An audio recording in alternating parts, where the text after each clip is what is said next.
On tout qui te faire participer bana nzambe nyonso na bénédiction oyo to exposer les bango. D'où to sali moi ba faire part oyo tozo pesa bandeko oyo bako simbama bako akosunga biso ezala na moyen financier to na ba matériel pour to telemisa eloko wana oyo ko sunga population congolaise en particulier. Bando traité ba maladie oyo ezaki ezaka maladie oyo ya mindele na bakisa mindele ou soit au kota pena traditionnel.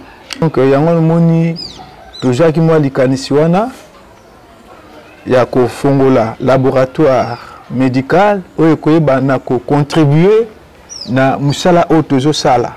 Donc c'est juste ça et puis moko to évolue kana ba auto bengi ba maladie métabolique à tendance chronique hein to le belango mingi ba maladie mususu to benga ka ba hypertension artérielle ba maladie douloureuse ba biloko wana nyonso to ko banda ko landela yango mais ezaka bato mususu bayebite ke mbasu batretaka yango pe na batraitement oyo zoloba wana mais mingi na ndenge ya kilelo so tozomona yango ezoya grave mingi baokenda ba médecin traditionnel et par là okoloba nini na bakaniti wana peka na laboratoire. Bon likambo ya mbasu il faut toyekola ya na cours moko to yekola keza chirurgie et à partir de la cour à chirurgie zaka ko passer mtu libumute ndenge mpe tokoki ko sala ba pansement biloko nyonso wana ba ya ko sala ngele okoki ne pas traduit praticien to boite to telemela ka bango te mokomona mutu ba soigner ki mbasu cicatrisation et salami mabe okomona likolo kembi likolo ye munene parce que à tenir compte ba principe mususu ya chirurgie te OK et ça n'a pas qui se stoppé ça car oui quoi faciliter veine moyen et à la boucher exact et tant aux os soigner pour en chirurgie ce qui compte surtout c'est la cicatrisation de plaie tant aux os soigner pour ta la cicatrisation mais ça n'a pas tout mususu tant au tenir compte à babilo quoi naté au comment n'a pas soigner mais l'écologique na des fois makasi to ekubi mususu pesa la comment après plusieurs mois et récidiver les sous parce que ba microbe wana donc mususu okoyeka ko atténuer yango au détruire yango te.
Mbote lisusu mbote tolinga bino makasi yango tozongaka yango toyaka suli boso na bino kande bo soutenir biso bolemba te ezala bien makasi.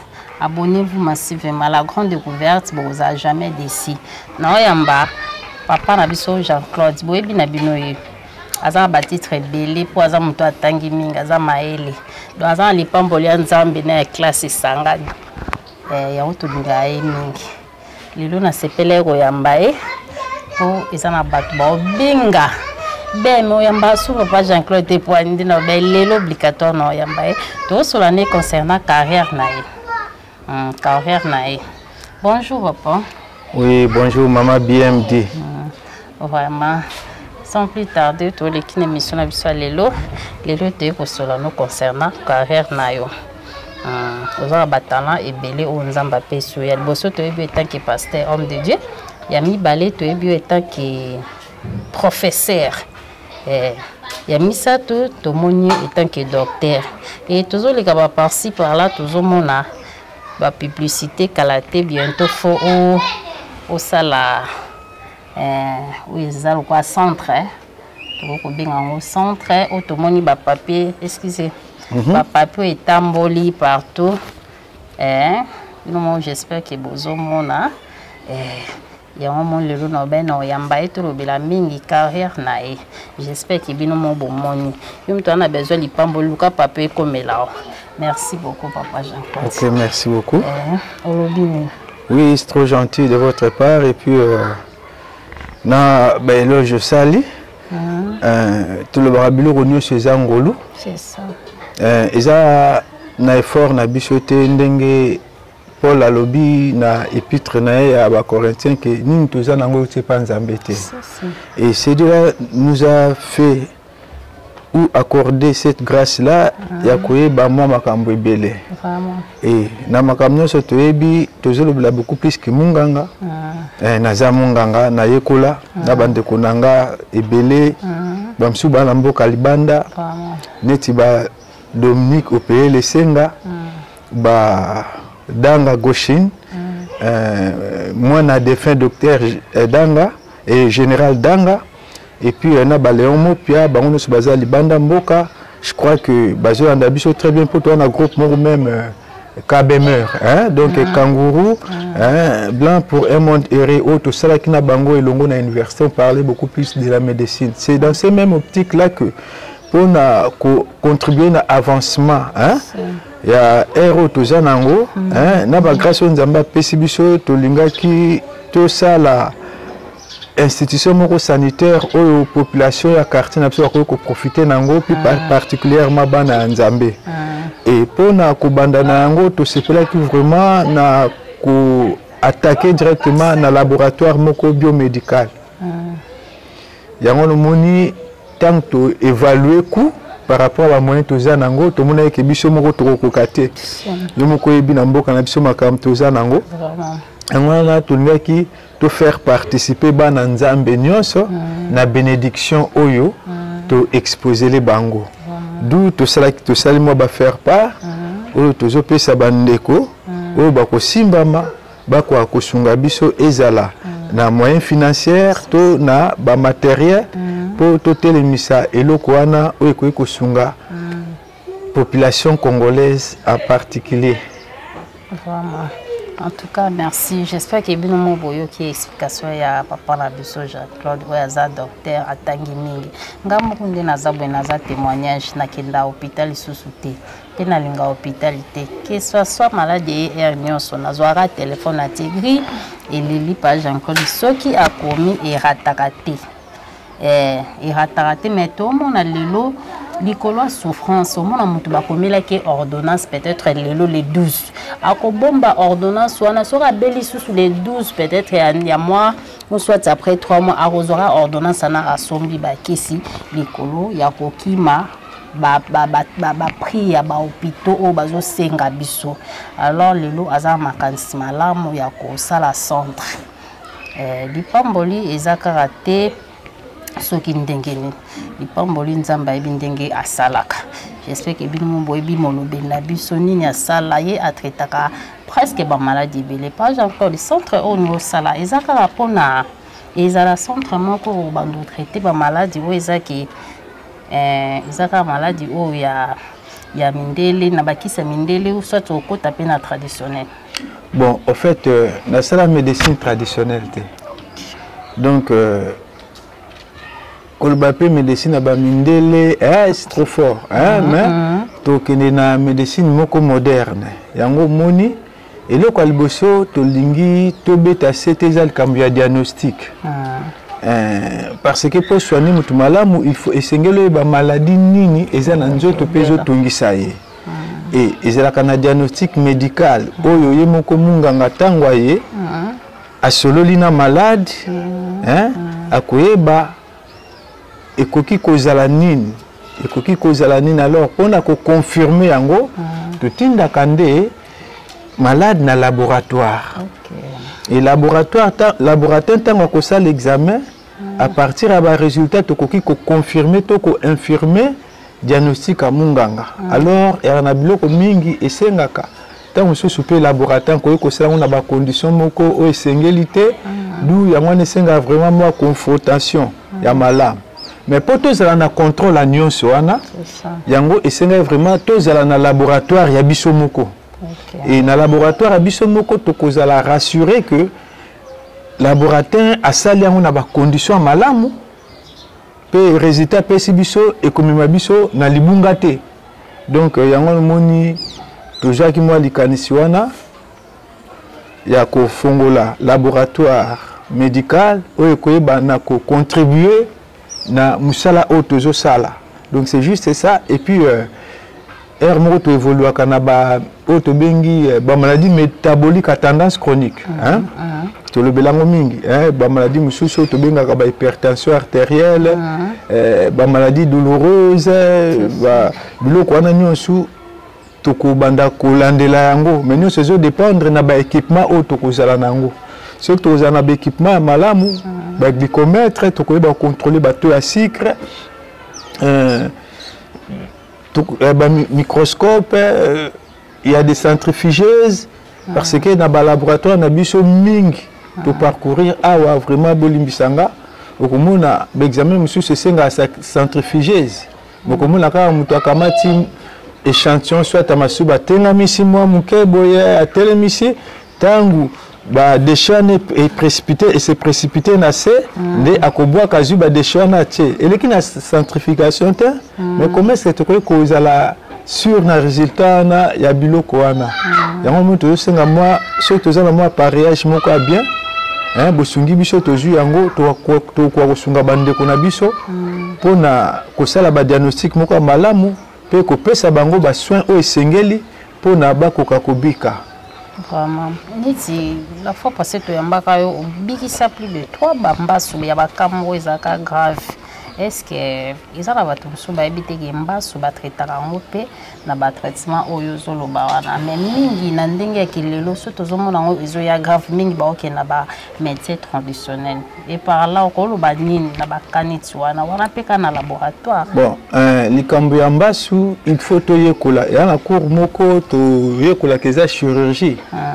Et à partir de la cour à chirurgie, zaka kopasula mtulibumute ndenge mpe tokoki kosala ba pansement biloko nyonso wana. Yango nde tobengaka mbasu. Mais mbasu eza momoko terme moko kikongo, surtout ya batando, mbasu elakisi moto.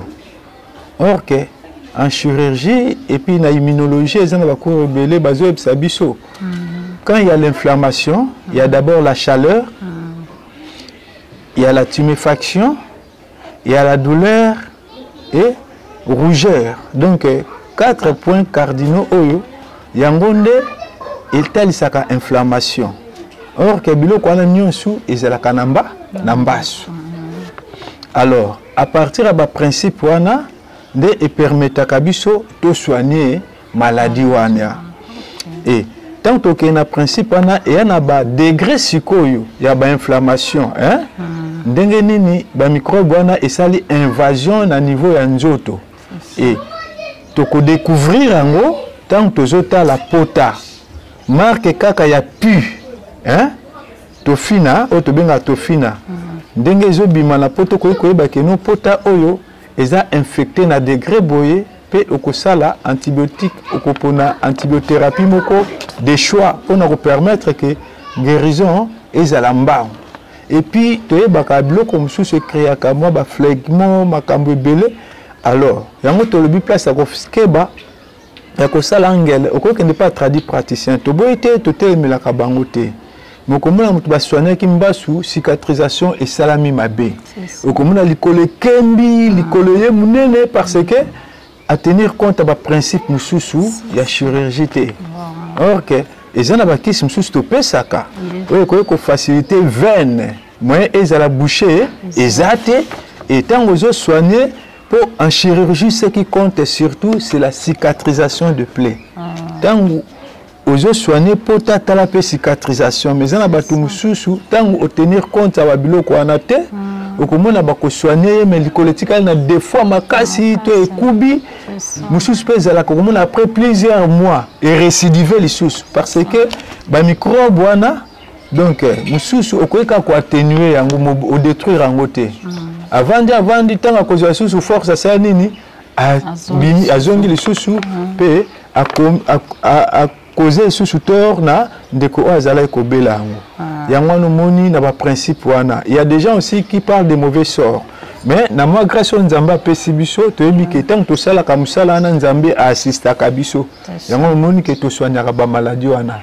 Vraiment merci beaucoup na papa abiso Jean-Claude yelo to yambaki tant que docteur to a soignaka. Vraiment, il y a un ambassou, Kolingate, okende batia bitata po otika na défaut moko zanga moyen okomata musuko boité po to mona mingi ba traiter po te essayer ma comment ko boité nyoso nza suite ya mal soigné. Bon, une mauvaise prise en charge peut et mi makanabilo ko ana yango tolobi ke tangu déjà ozoka ba symptômes wana po ezana bambasu mususu la kabiso ngo tango au moins déjà que ça pot na ne sali potate oui bien no ko bundisa ngo antibiotique nini a choix o koki ko salela pona pota esala mate ezana batu mususu to soigner bango bambasu même une semaine 10 jours 12 jours 20 jours pe muto avandi kimia azongi normal pe eloko moko salamité ce que potali likolo loko la bela kimbasu te. Pourquoi? Parce que tu as dit que si tu as salé la démarche pour les antibiotiques, ils ont qui sont surtout associés pour que ça la sorte que ba VNP est à la bouchée. Donc tant que tu dois tenir compte de facteurs, de critères, il y a un moni que ba résultat peut est à la caramalam. Ok, selon médecine abinonde votre docteur Jacob, on va souligner ça. Babwa kakamoto ezaka infection peut-être mususu nyataki yango bien dans suite ya likambo moko boye. Bon wana eza médecine toye ko lakate pour médecine ya ko saka biso te ke babwa ka kezaka lokola ba memelo malade moko boye malade wana tango na maladie na ye ba ezala ko bwa kezala ko lokota nyonso eza maladie mais ndem tolobaka tant to sala ka musala et ça n'a pas maladie, on ne sait jamais ce qui se cache derrière la maladie. Et na assistance à Nzambe, parce que on a na ebi na yekola nzoto, mais mutu asala nzoto eza Nzambe. Oh biso to mona raté Nzamba mona kango. Et ces dieux là nous assistent, nous orientent pour na to ko pesa ba soin o esengeli pour un résultat à la malam. C'est juste ça. Vraiment, merci beaucoup. On a un éclaircissement qui toko, papa Jean-Claude a opé sa biso vraiment. En tout cas, pour na aussi pour na ko formula labo. Les autres s'engagent. Pour soit tes accords ou pour sali. Pour na ko formula labo. C'est là la proposition na yo tout le monde va faire part. Est-ce qu'on peut expliquer tout et exactement ils ont un moyen toute possibilité pour la bonne habitude fondwa. Bon selon projet tout ça là qui toi na pour ça ning toujours côté le mois de décembre déjà tout fongolango déjà na mois de septembre pardon donc 9e mois 2023 donc tout fongolango déjà alors tout le qui vraiment que ça laboratoire moko un peu plus sophistiqué mais o koki ko sunga biso na ba faible moyen au tozanango alors tant que évaluer qui tout monde que coût ko dans les 16 600 $. Yango no moni tozana microscope centrifugeuse ba glycomètre ba pipette ba tube à essai ba bécher donc ba biloko to ko salela na ebandeli mais malembe to banda ko évoluer de ko permettre biso to banda ko bakisa na effort to ko sala ba matériel msusu ko sunga biso mais na bande ko msusu ko mola ke non azana matériel moko plus sophistiqué akoy ko sunga biso to ekozala toujours bienvenue puis nzamba ozanga te ko pambola ye. OK, on va ba sorte ba matériel ozana dans les besoins ko lancer message peut-être de tout le monde va pas fils ba libanda ba mayu mama na dej mtima pe ko tout tapeka bipanga mona osamba mo nyonso pour la santé n'a pas de prix. Donc, tant aux huiles d'alicancer au sala labo, donc c'est une bonne. Donc, idée ça malamu et laissez-moi vous dire naboya qui épargner maman Nadège na bénédiction. Yango le monde a tindé la qui faire part azo la qui s'abisso au nyo se toza lango posa. Hein, au toza lango na posa dans un premier temps ning tolbaki microscope, ba stérilisateur, glycomètre, ba hémoglobinomètre, ba cellule de Neubauer, hein, wana dans un premier temps. Ba kombona nyo se bat ba koyo ba onka ke ça bato baza domaine, hein? Et ba bloko so toza lango ne bandele ko permettre biso déjà to fungola to banda ko sunga batu na ba accessoire mususu à laboratoire. Donc o toza lango bosenga yango na so to tena ba accessoire ba colorant ba réactif de te évaluer qu'on a ba koya ba $1,600 na ndambu comme ça. Ok, vraiment merci beaucoup. Je suis en bon banque c'est le côté. Et on racheté les pamboli en gros l'on a le cola zélo. Au bukambo makitoko. Jamais talon ango babota abuka manga soi-disant mais so kolonika ango boko buka don ebso au sud ko buki tala basaki belé. Et ça la biso bien makasi. Bon boyebi pasteur Jean-Claude, docteur Jean-Claude Azam Lobeli. Il y a peuple. En tout cas, tout ça, on a fait part au écossa la bien makasi. Papa, tu comme l'habitude na souka, on lancer message ni. Bon, il y a souka tête roson à sous mais pour na lelo. Donc pour na lelo bon, elo kalboso na linga kobo sana tepe ko zala ingraté. Un message dans l'alboso ezali que bande ko ba s'abonner ming na grande découverte parce que ba découvrir makambo ebele nulle part ailleurs. Ce grand découverte, c'était message quoi comme la bangote. Donc place vous allez vous liker, net petit nanga, petit frère de sang, Jackson Moukania, Dodé Kabungo, donc vous s'abonner et puis vous liker, vous partager parce que les alliés chaîne Nabino et pourquoi pas Alberta, hein, moi en Suisse, Oyoki, hein, contribution na pesa. Tous en abosenga lango, tous appelés na papa papi. Oui, sans oublier aussi une de konabiso papi Moudiasoupu à partir des États-Unis. Les pamboli yango elandio, nabosan pen de konanga Noël Malondate, mon frère Otozane na Mayel, totanga na institut de Lukunga ipaza en États-Unis. Yepe azala kamote mamalamu. Akozanga te ko soutenir biso. OK. Merci beaucoup. Tout comme nous sommes presque à la fin, en tout cas, pour soutenir Evra Oyo, hein, faire part yango. J'espère que bien mon bon moni, tu retiens yango bien bon mona yango bien zapenza moko ya ko arracher les pamboli. Ya biso ratarate lona likolo zelo bukambo makitoko, hein, et mon papi Moudiasoupu. Hein? Sans oublier Gillette pe Moudiasoupu pe. Il y a déjà pesa qui n'a aimé, mais comme dans ma boque on a bisoté. Papa fils, il y a eu en tout cas merci beaucoup na me ba soutenir chez nous, s'abonner massivement, beaucoup à la jamais d'ici. La grande découverte ils a partout. Toke aux États-Unis toza, toke na Angola toza, les Français, donc toza partout. Yo ebara ko s'abonner, zo ka musapina mukio cliquer ka quoi? Yo mo mona mambo efongwa melonzi maté. En tout cas, merci beaucoup. À la prochaine occasion. Le tout c'est prêt to yamba docteur, to yamba étant que docteur. To yeba makambo poso to yamba ki boité belé balinga bayebate. Merci beaucoup vraiment. Na bo sente maman na biso moko alanda ka biso na boma. Donc grande découverte c'est comment na boma na nzela maman na biso na bibi Chipola. Ye palanda ka biso makasi asepela na la grande découverte, asepela na ba émission. Donc je crois que ako azolanda biso puis Mathuda c'est kapalanda biso. Vraiment donc Mathuda c'est candidat de France. Coup de chapeau. Toi na Jidou Mabiala président et mutualité c'est la vie na Luanda donc baza vraiment tellement belle. Ko na mama yoyote mokonza ba bio. Ya solo. Ouais, na États-Unis. Vraiment merci.